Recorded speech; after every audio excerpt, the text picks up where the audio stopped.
He built an empire with cold precision, convinced he needed nothing, and no one. But when a quiet force of compassion enters his world to care for someone he tried to forget, everything begins to shift. Hello family, welcome to Storytime with Imzi. Please subscribe and like, it means the world to us. Also share this video to your friends and loved ones and turn on post notifications so you don't miss future videos from us. Thank you as you do so. Sit back and relax as we dive into the story. The sharp hum of tires against asphalt echoed as the sleek black Aston Martin slid into the circular driveway of the Burton estate.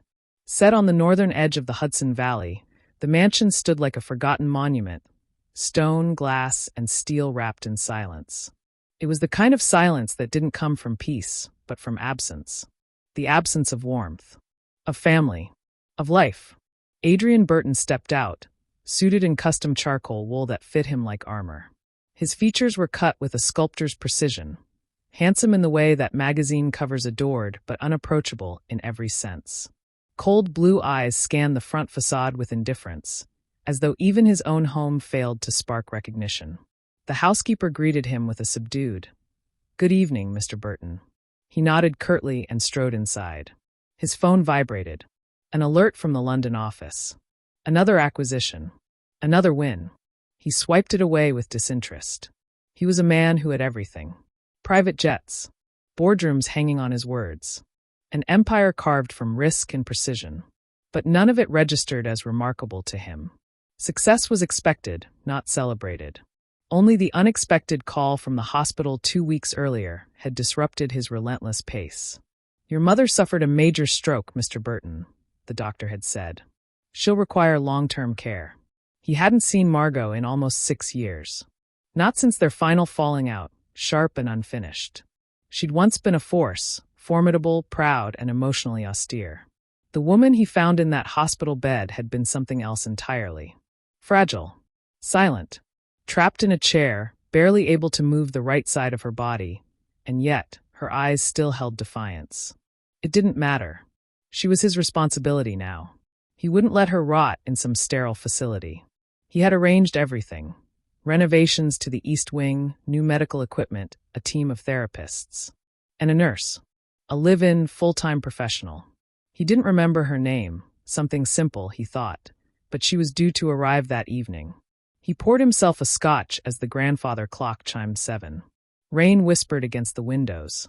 Somewhere in the mansion, a television murmured from Margot's room. Probably the nurse. A knock at his study door broke the quiet. "Mr. Burton?" came a woman's voice. Soft but steady. He turned. She stood just inside the threshold, dressed plainly in navy scrubs and a gray cardigan. Auburn hair pulled back in a low bun. No makeup. Clear eyes. She looked ordinary. But something about her presence didn't feel ordinary at all. "I'm Clara James," she said. "Your mother's nurse." He gave a cool nod. "You're early. I prefer to settle in before the night shift. She's resting now, but I'll be checking on her again soon." Adrian took her in for a second longer than he meant to. She wasn't intimidated, not the way most people were when they met him. Not deferential. Not impressed. Just calm. "You've reviewed her charts?" he asked. "Of course," she replied, not missing a beat. Mobility's limited. Speech is coming back slowly. Her cognition's sharp. Her mood less so. That almost earned a smirk from him. "Almost. I've arranged for physical therapy to start next week." "I saw that. I'll coordinate." "She's going to need more than just medical attention, Mr. Burton. She's lonely. And angry." "She's always been angry," he said flatly. Clara tilted her head, just a fraction.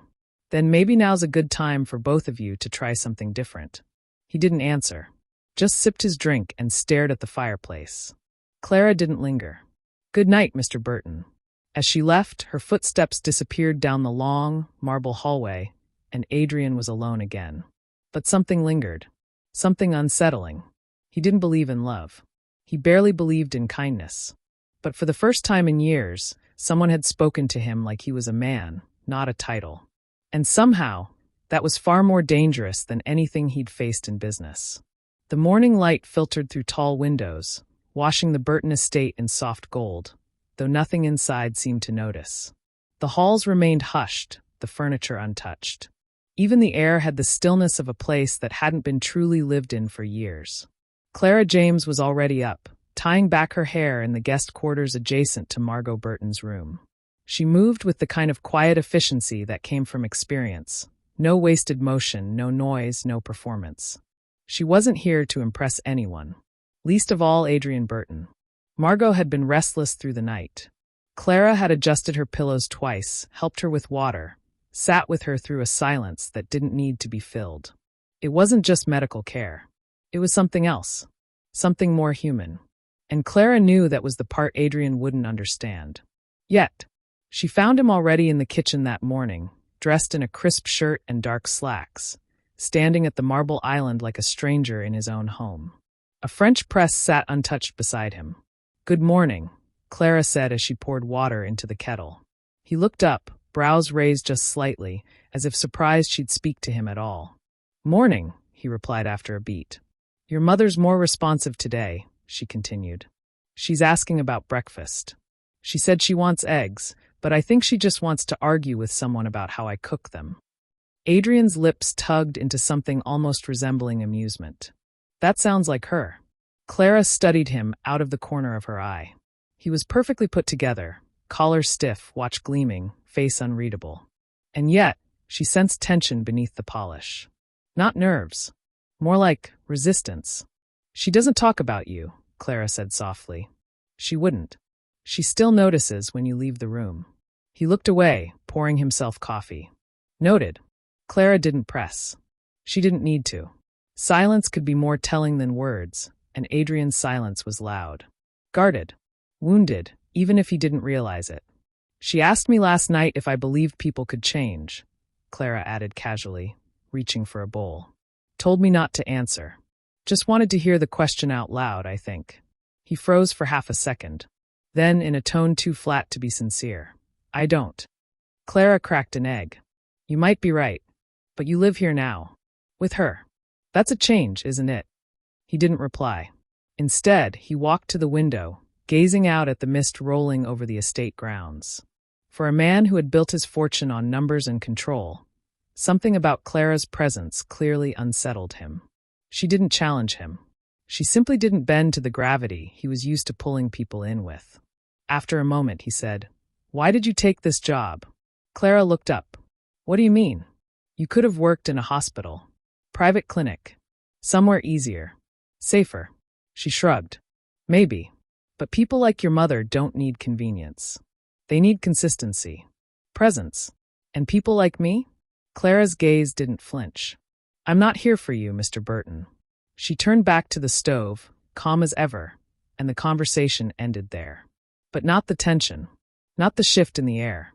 Adrian stood in silence, sipping his coffee, staring at a woman who didn't fear him, didn't flatter him, and had no interest in playing his game. It was the first real conversation he'd had in years. And he wasn't sure what unsettled him more, that she'd said so little, or that he already wanted to hear more. The days blurred together inside the Burton estate. Rain fell every afternoon, softening the sharp edges of the world outside, while inside, the house began to shift, quietly, invisibly. Not in structure, but in energy. Clara's presence was like a drop of warmth in a glass of cold water. Subtle. Slow. But spreading.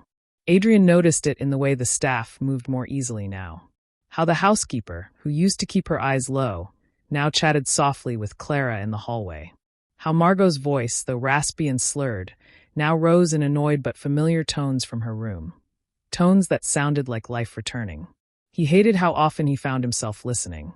And worse, lingering. That morning, he'd left his laptop open in the sunroom, only to hear Clara's laugh float in from the garden where she wheeled Margot for fresh air. It was light and unforced, like she actually enjoyed being here. Adrian had stood in the doorway longer than he should have, staring at the scene.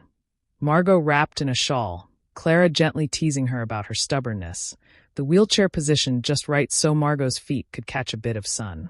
It wasn't the nurse-patient relationship he expected. There was no distance in Clara's care. She touched Margot's hand when she spoke, adjusted her scarf, smiled at her, real smiles, not professional ones. And Margot, for all her sharpness, didn't push her away. That was new. That was uncomfortable. Adrian turned before Clara could see him and retreated upstairs, jaw tight. He buried himself in numbers and contracts, but the numbers blurred. His thoughts kept drifting to Clara. Her steadiness. Her presence. The faint freckle near her temple. The way she didn't shrink when he walked into a room. This wasn't part of the plan. He didn't believe in love.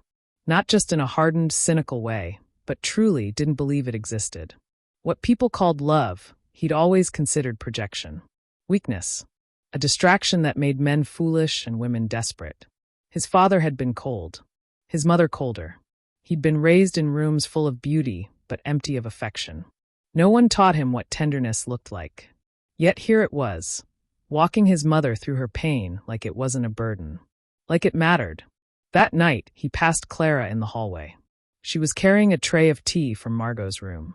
"You were with her late," he said. Clara looked up, not surprised by his voice. "She was more talkative today," she replied. "I didn't want to interrupt it." A pause. "She told me you used to play piano." Adrian's expression froze.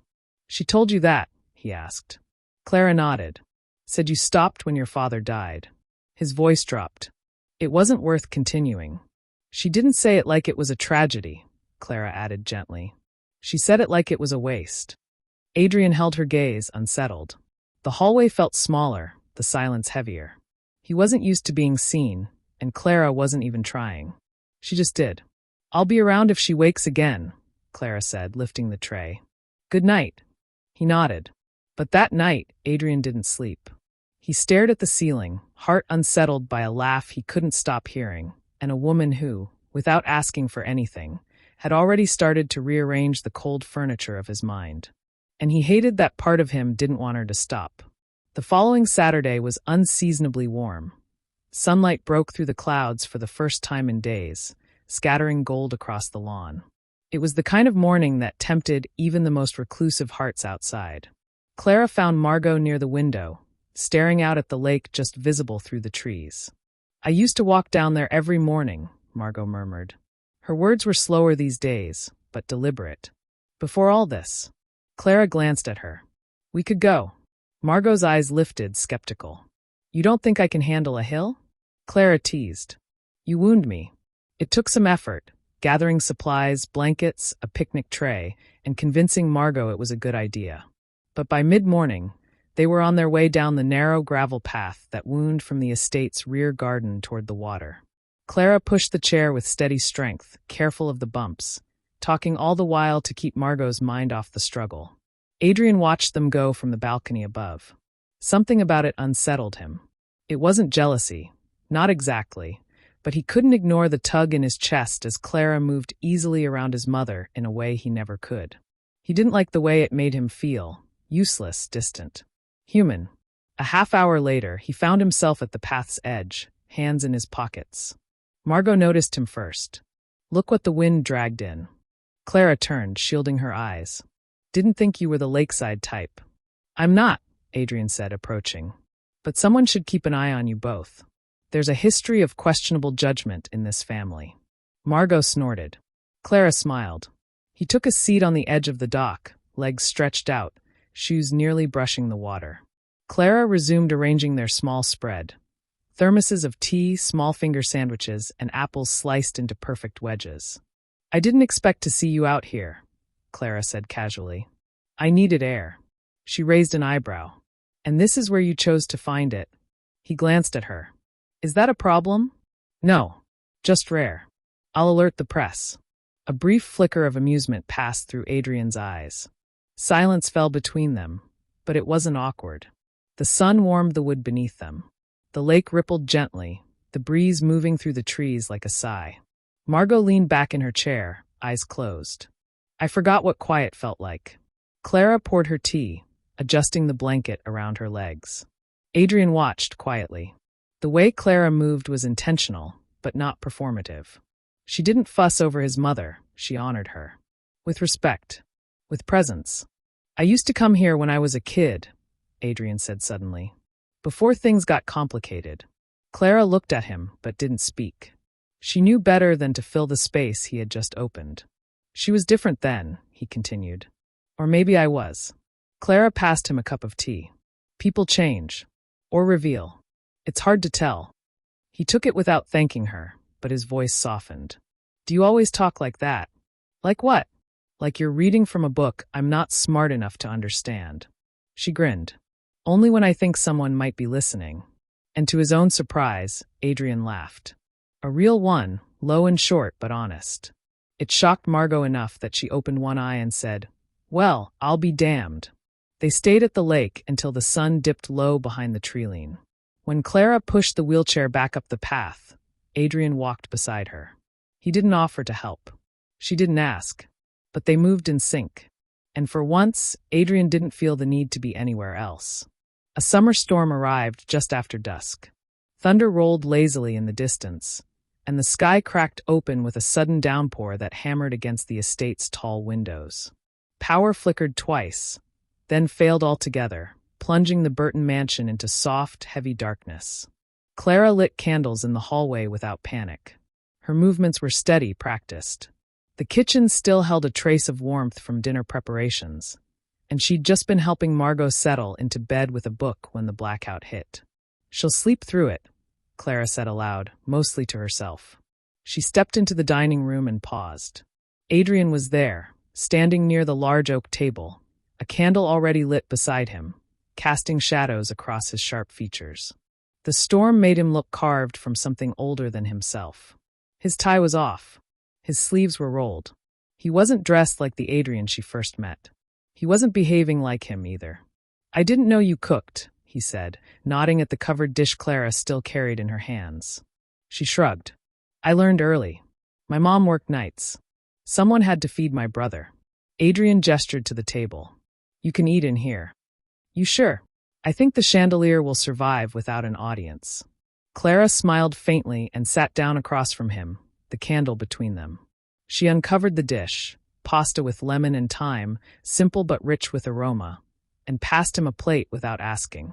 They ate in the soft hush of the storm, the occasional flicker of lightning catching in Adrian's eyes. "Where's your brother now?" he asked. She didn't look up right away. "He passed away. Car crash. 5 years ago." "I'm sorry." Clara nodded. "Thanks." He was 25.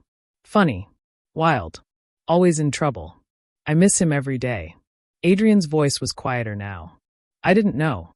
"No reason you would. Most people think nurses just show up. But we have our reasons, too." Adrian studied her. She wasn't trying to impress him. She wasn't performing grief. She was just letting it be there. In the room, in the candlelight, like part of the meal.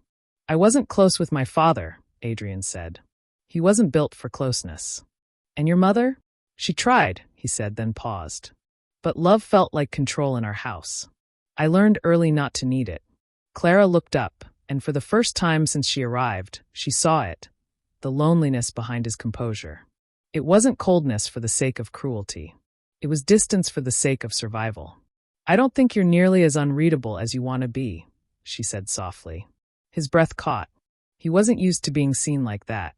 Not without armor. Not without warning. Silence stretched between them again, this time charged, fragile, like something was about to fall. His eyes dropped to her lips for a second. He didn't mean to. She saw it anyway. Clara stood. "I should check on Margot." "Clara." She paused at the door, turning just enough for her silhouette to glow against the candlelight. "This isn't professional," she said quietly. "And I need to keep it that way. For now."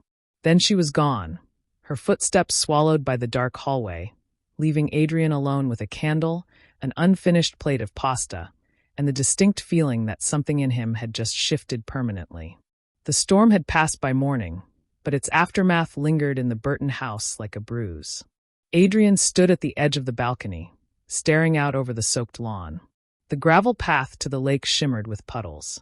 Trees dripped. The sky was pale and tired. And he was restless. Clara's words echoed louder than the thunder had. "This isn't professional." She was right. He knew it, but right didn't make it sting any less. He hadn't slept. Every time he closed his eyes, he saw her face in the candlelight, heard her voice, soft but steady, drawing lines he hadn't even realized they'd crossed. And the worst part, he hadn't even touched her. But something between them had shifted. And she'd felt it too. That was the problem. By noon, Clara had made herself scarce. She kept to the east wing, attending to Margot, moving from room to room with her usual grace. But she didn't linger when Adrian entered. Didn't make eye contact. Didn't joke. She was pulling back, resetting the boundary. And Adrian hated it. That night, after dinner, he found her in the small office beside Margot's room, updating patient notes. "We need to talk," he said, his voice tighter than intended. Clara glanced up calm. "Is something wrong with your mother?" "This isn't about her." She put the tablet down and folded her hands in her lap. He closed the door. "I don't play games, Clara," he said. "And I don't chase things that aren't real. I didn't ask you to." "Then what was last night?" Her gaze held. "A line you were ready to cross. And one I wasn't." The room felt smaller, more fragile than the storm. "I'm not your enemy," Adrian said. "No," she replied quietly. "But you're not just a man either. You're my employer. And I take care of your mother. I won't let anything compromise that. Not even this." "This?" he repeated, a bitter edge in his tone. "You're talking like we've already done something wrong." Clara stood. "You don't understand what it means to lose a job like this. To lose the trust it takes to do what I do. I don't get to make mistakes, Adrian. Not even the ones that feel good." Adrian flinched. Just barely. But she caught it. He stepped back. "You know what? You're right. Let's keep it professional." "Adrian." "No. That's what you want, right? Let's be clear." Clara's mouth tightened, but she didn't respond. He left without another word. And just like that, the warmth that had crept slowly into the house vanished. The air returned to its original state, cold, pristine, uninviting. The next day, Clara handed in her resignation. "I'll stay until you find someone new," she said to Margot gently. "You won't be left alone." Margot narrowed her eyes. "This is about Adrian, isn't it?" Clara hesitated. "He ruins things," Margot muttered. "Always has. Especially when he starts feeling something." Clara gave a soft smile. "It's not his fault. Not entirely. I didn't say it was." Margot's voice cracked, the weight of old guilt heavy in her tone. "I taught him to be like this." "I think," Clara said carefully, "he wants to be something else." Margot looked away, eyes wet. "Then he better learn how to say that before it's too late." The days after Clara's resignation passed with sterile precision. Adrian resumed his routines like clockwork. Early mornings, conference calls, investment briefings, late-night reports. The kind of rhythm that once kept him comfortably numb. Only now it wasn't working. Something was off. Everywhere. The east wing felt colder. The halls quieter. The scent of lavender that used to drift from his mother's room was gone. The soft clatter of Clara's footsteps, absent. And his mother? She'd retreated again. Speaking less. Eating less. Staring longer at nothing in particular. The new nurse, punctual, experienced, polite, did everything right. And none of it mattered. Adrian stood outside Margot's door one evening, hand on the knob, listening to the silence. "I'm not dead," came her voice dry and thin. He opened the door. Margot sat in her chair by the window, blanket folded neatly in her lap, eyes fixed on the garden. Not the view. The emptiness of it. "You never used to hover," she said without turning. "I'm not," he muttered. "You are," she said. "And badly." He moved to the sideboard, poured her a glass of water, and handed it to her. She didn't take it. "You know what you did, don't you?" she asked. Adrian stiffened. "I didn't do anything." "She left," Margot said. "That's not nothing." She crossed a line. "No," Margot snapped. "You did. You let something reach you, and when it scared you, you made it hers to carry." Adrian's jaw flexed. "It's complicated." "It's not," she said. "You want her. And for once, it's not about control. You want her because she sees you." That landed like a stone in his gut. He turned away. "I hurt people when I'm close to them," he muttered. "And you think running from that makes you noble?" Margot's voice was rough. "All it makes you is lonely." Adrian didn't answer. He couldn't. 3 days later, he stood on the sidewalk outside a modest brick building in the city, looking up at a sign. Riverside Community Health Center. Inside, fluorescent lights hummed over a waiting room filled with voices, movement, life. The kind of place he never stepped foot in. Too noisy, too human. But he waited. And then he saw her. Clara stepped through the far hallway in scrubs and sneakers, her hair pinned back in the same quiet way. She was laughing at something a coworker said, her smile effortless. Light. She didn't see him at first. But when she did, her smile faltered. She walked toward him slowly, uncertain. Adrian. He nodded. I needed to see you. Silence stretched between them, full of the things neither had said. I thought you'd be at your office, she said. I haven't been, he replied. She glanced around, then led him to a quieter hallway near the break room. I said things I didn't mean, he told her. I was afraid. Of what I felt. Of what you saw in me. Clara's eyes searched his. She didn't interrupt. I've spent most of my life building walls so no one could touch me, Adrian continued. And then you walked in and didn't try to break them. You just stood there. And they started falling anyway. She exhaled, emotion flickering behind her calm expression. I can't promise I'll get everything right, he said. But I can promise I won't walk away from it again. Clara looked at him for a long moment, the weight of it between them. Then, you're late, she whispered. He stepped closer. I know. She smiled softly, her voice barely a breath. But I've been waiting. And this time, when their hands found each other, there were no boundaries left to hold them back. Autumn crept gently into the Hudson Valley, tinting the trees in burnt orange and gold. The Burton estate looked softer in that light, less like a monument and more like a place someone might call home. Inside, the house no longer echoed when someone walked through the halls. There were flowers on the entry table now, books with creased spines on the armchair.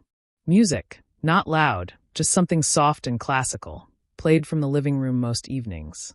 Clara James was back. Not as staff. Not as hired help. She had returned on her own terms, and Adrian had made space for that. Truly made space. Her room remained separate from his, but that boundary was now one of comfort, not caution. They moved through the house like people learning how to be together in real time. There was no rush. No performance. Only truth. Margot, for her part, had improved more in the past month than in the 6 prior. She was sharper, laughing more, even requesting things, a newspaper, a different breakfast, a walk down to the lake again. The first time she asked for Clara, Adrian had simply nodded and gone to find her. No argument. No pride. That was new. One evening, Clara found Adrian at the piano in the corner of the drawing room. The lid was open, keys slightly dusty. He sat down, pressing one note, then another. No melody yet, just curiosity. I didn't know you remembered how, she said. I'm not sure I do, he murmured. She sat on the edge of the sofa nearby, watching him. He glanced at her. You're not going to offer a lesson? No, she said softly. You never needed one. You just needed a reason to play again. Adrian looked at her then, really looked. In the soft light, her face carried no tension. She wasn't waiting for anything. She wasn't trying to change him. She was simply there. And in her presence, he finally understood. Love wasn't about being exposed or weak. It was about choosing someone, even when it scared you. Especially when it scared you. I'm in love with you, he said, quiet sure. Clara didn't flinch. She just walked over, leaned against the side of the piano, and took his hand. I know, she replied. You've been telling me for weeks. You just finally said it out loud. He smiled. And with that, Adrian began to play. Not for perfection, not for show. Just a quiet melody, halting and imperfect, but full of something new. Something real. Love had never been part of his plan. But Clara had never followed a script. And this, whatever it became, was no longer a story of what he built with his hands. It was what he dared to feel with his heart.